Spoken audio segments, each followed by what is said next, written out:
Sir actually I am from Jaipur, तो ये जो एक्सप्रेस वे है इसी से अब मैं ट्रैवल कर रही होती हूँ। और अब जब से ये एक्सप्रेस वे बना है और लोग ट्रैवल कर रहे हैं इस एक्सप्रेस वे के थ्रू, तो ऐसा बोला जा रहा है कि Jaipur is going to be the next Delhi, because इतने ज़्यादा लोग वहाँ पर अब ट्रैवल कर पा रहे हैं, वहाँ पहुँच पा रहे हैं। रियल स्टेट के लिए भी I think it will be a big change I guess. Certainly आप बिल्कुल ठीक कह रहे हैं पूर्वा। जयपुर हमेशा से एक बड़ी ना हॉटस्पॉट सिटी रहा है नॉर्थ इंडिया में।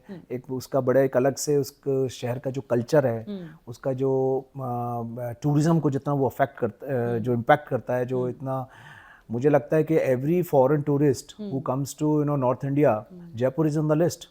It's a golden triangle, Jaipur, Agra and Delhi. So they have the plan to roam around these three cities for sure. और वहाँ इतना कुछ करने के लिए है, यही रीज़न है। आज से नहीं, real estate players even from Delhi NCR के मेजर प्लेयर्स ने वहाँ एंट्री की है, जो कि पिछले 15 साल से वहाँ पर उस मार्केट पे फोकस बनाया हुआ है। बट ये कनेक्टिविटी आने के बाद से आप इसमें मल्टीपल ग्रोथ देखेंगे। द क्रॉस सिटी इन्वेस्टमेंट भी बढ़ेगा, जयपुर वालों के लिए भी दिल्ली में एक इंटरेस्ट लेवल, उनके लिए भी एक नया विंडो खुल जाता है कि क्योंकि कनेक्टिविटी बहुत पास हो गई है, तो वो विंडो उनके लिए भी खुला है और दिल्ली एनसीआर वालों के लिए भी खुला है कि जयपुर में भी वो एक्सप्लोर कर सकें कि वहाँ क्या ग्रोथ अपॉर्चुनिटीज है। तो overall it's going to benefit both the towns. तो सर जैसे हम बात कर रहे थे जयपुर की, तो जयपुर तो चलिए एक बहुत बड़ा शहर हो गया, बट अगर हम बात करें छोटे शहरों की भी, तो आज एक छोटा सा शांत सा टाउन कल का एक लग्जरी सेकंड होम डेस्टिनेशन बन जाता है ना। और जब एक मेजर एक्सप्रेसवे बनता है तो वहां की प्रॉपर्टी मार्केट बदल जाती है ऑफ कोर्स। तो दिल्ली देहरादून एक्सप्रेसवे के बाद जब देहरादून सिर्फ 2.5 घंटे दूर होगा, तो आपके हिसाब से कौन सा location next big real estate jackpot बन सकता है? आपने बिल्कुल एक बिल्कुल एकदम सही टाउन को पिकअप किया है। Dehradun is definitely going to be the next real estate hotspot, और देयर आर मल्टीपल रीजंस। मैं आपको बताता हूँ। देखिए, ये जो देहरादून का डिस्टेंस है, मिनिमम 5 से 6 घंटे लगते हैं अगर आज आप देहरादून ट्रैवल करते हैं। आज वो ट्रैवल टाइम 2.5 घंटे पे रिड्यूस होने जा रहा है। अक्षरधाम टेम्पल से रोड शुरू होती है, जो कि सहारनपुर होते हुए राजा जी नेशनल पार्क है, उसके ऊपर बड़ा शानदार एलिवेटेड रोड, टनल्स वगैरह बनाए हैं ताकि एनिमल लाइफ भी प्रोटेक्टेड रहे, and then it reaches to Dehradun. अब खाली आप देहरादून नहीं पहुंचे हैं, देहरादून पहुंचने का मतलब है आप मसूरी भी पहुंच गए हैं। देहरादून से Mussoorie is only 45 minutes an hour drive, right? So you are like in a snow zone from Delhi in 3 hours. So this will not only encourage the वहाँ पर जो सेकंड होम की जो चॉइस है, जो पहाड़ों में घर लेना चाहते हैं, विंटर टूरिज्म, समर टूरिज्म, इसको बहुत ज़्यादा इस चीज़ को प्रमोट करने वाला है। देहरादून तो वैसे ही शहर इतना वहाँ पर इतना रिलीजियस टूरिज्म है कि जो भी 4 धाम की यात्रा है वो देहरादून से उनका हॉटस्पॉट होता है। Dehradun has its own airport, right? 4 धाम की यात्रा वहाँ से शुरू होती है, तो यू कैन इमेजिन कि कितना ना रिलीजियस टूरिज्म है। IMA वहाँ पर है, राइट? इंडियन मिलिट्री एकेडमी, और भी वहाँ पे आप सुनते रहेंगे कि some of the best schools of the country are located in Dehradun. तो that city is definitely on the radar, and it's once this highway is fully operational, तो ये जो 2.5 hour डिस्टेंस है, इट्स लाइक आपने मॉर्निंग में उठ के बस चाय पिए और आप उसके बाद आप ड्राइव पे निकलें तो आपको पता भी नहीं चलेगा कि कब आप देहरादून टच कर गए। एंड ऑन द वे आपके पास इससे ग्रोथ खाली देहरादून में नहीं आने वाली।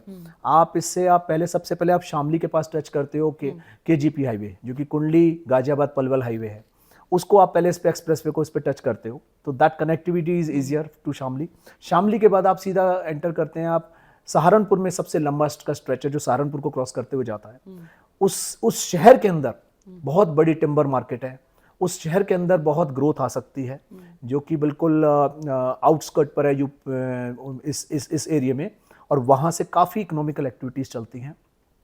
उसके बाद आपके लिए नेक्स्ट आ जाता है आपका राजा जी नेशनल पार्क, जो कि एक बहुत हॉटस्पॉट टूरिस्ट प्लेस है, and then you reach Dehradun. तो ये ओवरऑल इस पूरी बेल्ट के ऊपर इसका इम्पैक्ट आएगा। द रियलिस्ट अब सहारनपुर आप पहुंच गए तो सहारनपुर ये एक ऑल्टरनेट रूट आपका चंडीगढ़ जाने के लिए भी बन जाता है। आप यहाँ से वाया यमुनानगर होते हुए आप अंबाला क्रॉस करते हुए सीधे चंडीगढ़ टच करते हो।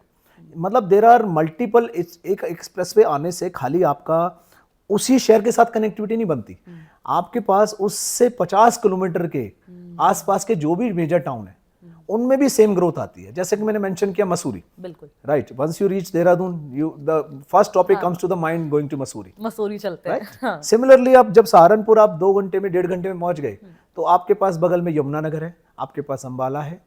तो हालांकि अंबाला के पास आज स्ट्रेट कनेक्टिविटी है, बट एक ऑल्टरनेट एक्सप्रेसवे कनेक्टिविटी और होना always you know works in the favour of the real estate in that city. Okay तो सर जैसे कि हम बात कर रहे हैं कि एक नए रियल स्टेट का हॉटस्पॉट भी कहीं ना कहीं क्रिएट करते हैं, जो भी एक्सप्रेसवेज होते हैं, हाईवेज होते हैं, सिर्फ ऐसा नहीं है कि ट्रैवल टाइम ही कम कर रहे हैं। तो मैं आपसे ये जानना चाहूंगी कि दिल्ली कटरा एक्सप्रेसवे के बाद आपके हिसाब से जब जम्मू सिर्फ 6 घंटे दूर होगा तो कौन सा लोकेशन इन्वेस्टर्स के लिए हिडन जेम बनने वाला है? दिल्ली कटरा हाईवे जैसे कि दिल्ली बॉम्बे हाईवे है उसी तरह से एक बड़ा मेजर प्रोजेक्ट है। इस हाईवे के ऊपर आप देखिए दो सबसे one of the biggest religious tourist place हैं फॉर एंटायर इंडिया। सबसे पहले आता है इस हाईवे पर अमृतसर, जो कि आज करीब 8 घंटे का ड्राइव है, वो रिड्यूस होकर रह जाएगा सिर्फ 4 घंटे का, राइट। यानी कि आप same day Amritsar golden temple में माथा टेक कर अपने घर वापस आ सकते हैं। दैट्स द सिनेरियो, जो कि आज के सिनेरियो में आप इमेजिन नहीं कर सकते। Once this highway is fully operational आप सेम डे जाके माथा टेक कर घर आ सकते हैं। एंड लाइकवाइज इसके बाद जो नेक्स्ट जो सबसे बड़ा टूरिस्ट डेस्टिनेशन बोला जाता है, रिलीजियस टूरिज्म, रिलीजियस प्लेस जो बोला जाता है, that is Katra, Vaishno Devi. How many most of us you know एक रूटीन होता है कि साल में एक बार जाना है, 6 महीने में जाना है, लॉट मेनी फैमिलीज। अब आज 6 घंटे जो आज डिस्टेंस है 10 से 12 घंटे लगते हैं, सच है you know cumbersome drive, you know it's full of traffic and all that. So a lot of people just give up the idea just because of the distance, and they need of course 2 full days just for the driving. 6 hours. Can you imagine? 6 hours is presently the distance between Delhi and Chandigarh.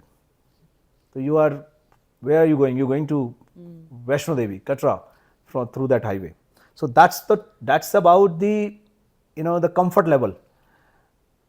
अच्छा, इसके अलावा जो real estate का जो growth वो तो बड़ा natural है, क्योंकि इतने बड़े बड़े ये कॉरिडोर बन रहे हैं। सबसे पहले तो जो ट्रेड कॉरिडोर हैं, जो सबसे ज़्यादा इंडस्ट्रियल कॉरिडोर्स इनके साथ डेवलप होते हैं, क्योंकि ये further it is not just कि दिल्ली और कटरा को कनेक्ट कर रहा है, जम्मू को कनेक्ट कर रहा है।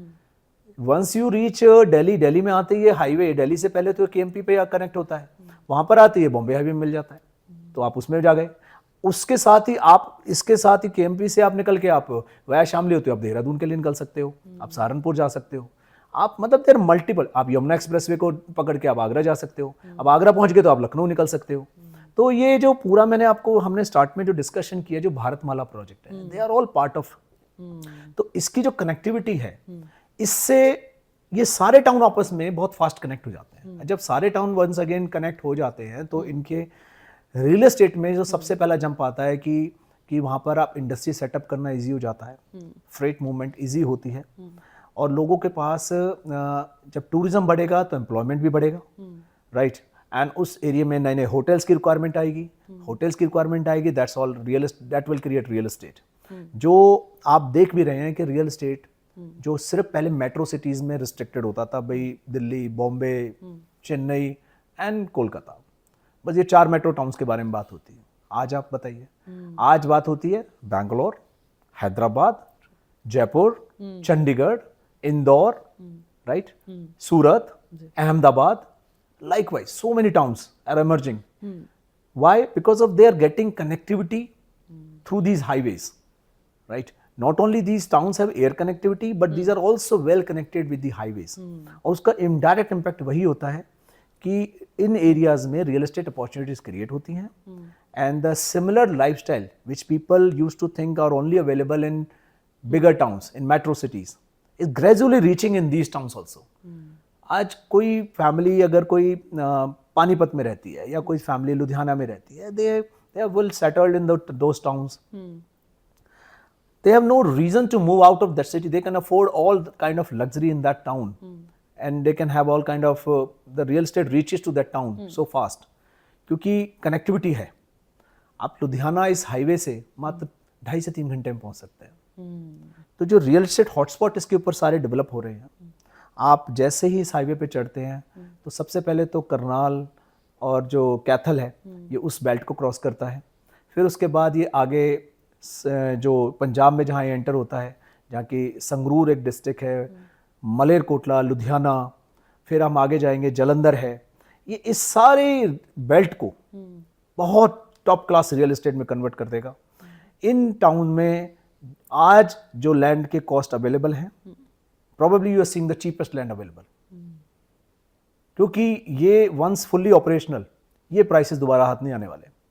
तो इन शहरों में बहुत मैसिव ग्रोथ आने वाली है और डेफिनेटली कोई इसको रोक नहीं सकता, क्योंकि once this is fully operational ये जो कनेक्टिविटी है, ये सारी डिप्लॉयमेंट इन रोड्स पे आ जाएगी। एक और चीज आपको बताता हूँ, दिल्ली कटरा हाईवे का चंडीगढ़ वालों को बड़ा फायदा होने वाला है। अच्छा। अब आज हम चंडीगढ़ से दिल्ली जाते हैं, हम सिर्फ अपना यही पानीपत वाला रूट लेते हैं, राइट। उससे हमें कन्वीनियंटली मतलब 5 घंटे लग जाते हैं। दिल्ली सेंट्रल दिल्ली में अगर कहीं जाना है तो, या अपने एयरपोर्ट जाना है, 5 घंटे लग जाते हैं। वो अभी हमने UER2 के बारे में भी बात की कि वहाँ कैसे एयरपोर्ट पे जाते हैं। आज आपके पास एक ऑल्टरनेट रूट बन गया है, आप मात्र 3 घंटे में दिल्ली पहुंच सकते हैं once this highway is fully operational. Mohali के पास IT सिटी से भारतमाला प्रोजेक्ट की इस हाईवे के साथ एक कनेक्टिविटी बन रही है। दिल्ली कटरा हाईवे का एडवांटेज खाली ये इस बेल्ट को नहीं होने वाला कि यहाँ से आप हरियाणा पंजाब के इन टाउन्स को जिनके बारे में मैंने बात की है। आपको बताता हूँ चंडीगढ़ की कनेक्टिविटी इस हाईवे से कितनी शानदार होने वाली है दिल्ली के साथ। आज दिल्ली से हम चंडीगढ़ से हम दिल्ली जाते हैं, 5 घंटे का हमें एक माइंडसेट रखना पड़ता है कि सेंट्रल दिल्ली जाना है, एयरपोर्ट जाना है, 5 से 6 घंटे हमें लग जाते हैं door to door. But once this highway is fully operational, Chandigarh से मोहाली से आप दिल्ली में सेंट्रल दिल्ली में 3 घंटे में पहुंच सकते हो। हाउ? ये हाईवे जो इस एरिया जहां पर कनेक्ट होता है वहां तक कनेक्शन के लिए ये सब भारतमाला का पार्ट है। अच्छा। भारतमाला के अंडर मोहाली में एयरपोर्ट के पास जो IT सिटी है वहां से एक एलिवेटेड रोड इसको कनेक्ट कर रही है, जो कि मुझे लगता है इस साल के एंड तक ऑपरेशनल हो जानी चाहिए। बड़ा फास्ट काम चल रहा है उसके ऊपर।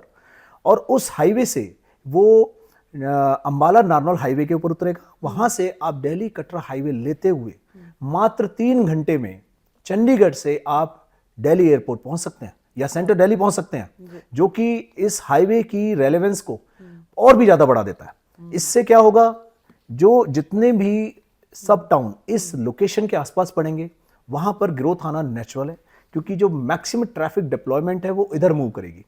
एंड नॉट ओनली जो आज चंडीगढ़ के साथ कनेक्टिविटी दिल्ली की है वो बड़ी अच्छी कनेक्टिविटी है, बट आप देखिए चंडीगढ़ के पास 3 रोड मेजर 3 एक्सप्रेसवे होंगे दिल्ली के साथ कनेक्शन में। एक तो हमारा एग्जिस्टिंग है ही, दूसरा हमारा ये वाला जो मैंने आपको बताया कटरा हाईवे के ऊपर आप बोर्ड करेंगे and you land in Delhi airport और central Delhi.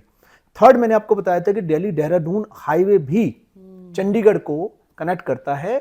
If you have some alternate connection, you want to take some alternate connection, तो आप उससे भी दिल्ली का ईस्टर्न दिल्ली को आप कनेक्ट कर सकते हो। Delhi itself such a big city, it has such a horizontal expansion कि आप from one part to another part is like traveling to two different poles, right? तो उसमें आपके लिए बड़ा स्पेसिफिक हो जाता है कि आप किस डायरेक्शन से दिल्ली में एंटर करें, कि अगर आपने गुड़गांव मानेसर साइड में जाना है तो आपने कौन सा रूट लेना है, अगर आपने सेंट्रल दिल्ली जाना है तो आपने कौन सा रूट लेना है, अगर आपने ईस्टर्न दिल्ली जाना है या नोएडा डायरेक्शन में जाना है तो आपने कौन सा रूट लेना है। तो ये एक बड़ा बैलेंस करके चलना पड़ता है when you drive to Delhi. बिल्कुल सर, बिकॉज वहां पे वो अपने आप में ही इतना बड़ा शहर है कि अगर आपने एक एंट्री पॉइंट अपना सही कर लिया तो आप अपना जो समय है, टाइम है, वो काफी ज्यादा बचा लेते हैं, एनर्जी बहुत ज्यादा बचा लेते हैं। बिकॉज वहां का जो ट्रैफिक है उसमें अगर आप फंस गए तो एनर्जी लेवल लो होना लाजमी है। वो फिर आपको पर लगेगा कि जो 3 घंटे में हम दिल्ली बॉर्डर पहुंचे ना, वो 2 घंटे 3 घंटे तो अंदर आगे लग गए, बॉर्डर पे लग गए। हाँ, तो वो इक्वल हो जाता है फिर वरना। हाँ जी, हाँ जी।